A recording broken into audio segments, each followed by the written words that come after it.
En ce moment, je suis très branché déclaration des droits de l'homme et du citoyen. Ça doit encore être le souffle du 14 juillet. Et mon côté sans culotte. Dans l'article 1er, il est stipulé que les hommes naissent et demeurent libres et égaux en droit. Et dans l'article 6, il est écrit que la loi doit être la même pour tous. Je crois que tout en haut, certains ont oublié ces 2 ou 3 petites phraseounettes. Alors je vais leur rafraîchir la mémoire. Je vous explique. Si tu tombes par hasard, mais vraiment par hasard, sur un SMS d'une personne qui veut beaucoup trop d'affection à ton ou à ta chair et tendre, tu prends sur toi, tu restes zen, connard, et tu cherches d'autres preuves d'adultère. Une fois que tu as trouvé les sous-vêtements, l'odeur qui n'est pas la tienne ni la sienne, les préservatifs dans la valise, les factures d'hôtel, que t'es sûr de toi, paf, tu lui fous un gros interrogatoire dans les dents. Bien évidemment, il ou elle va d'abord nier. Le ton va monter, il y aura peut-être même des pleurs. Mais toi, tu restes droit et convaincu de ton enquête. Si l'accusé ne lâche rien et que t'as des doutes, alors laisse tomber. Tu le relâches, mais tu le gardes à l'œil. Si t'es sûr qu'il te ment, alors bam, tu le mets en examen direct. Tu lui fais sa valise et tu lui retires toutes ses fonctions au sein du foyer. À savoir payer la facture EDF, passer l'aspirateur, faire la vaisselle, bref, que des choses qu'on adore faire. À partir de là, il faudra faire très attention,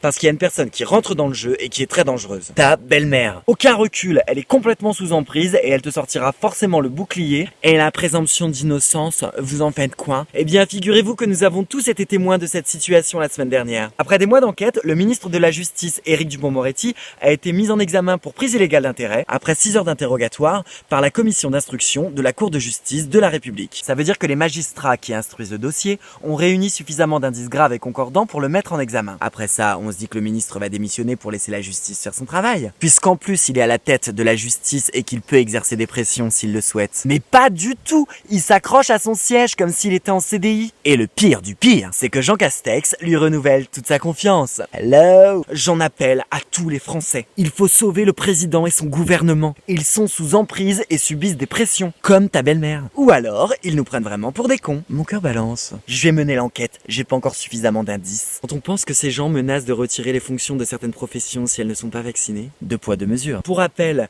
la prise de la Bastille du 14 juillet 1789 a débouché sur la Révolution française et l'abolition des privilèges et la décapitation du roi. Allez, la vie est belle.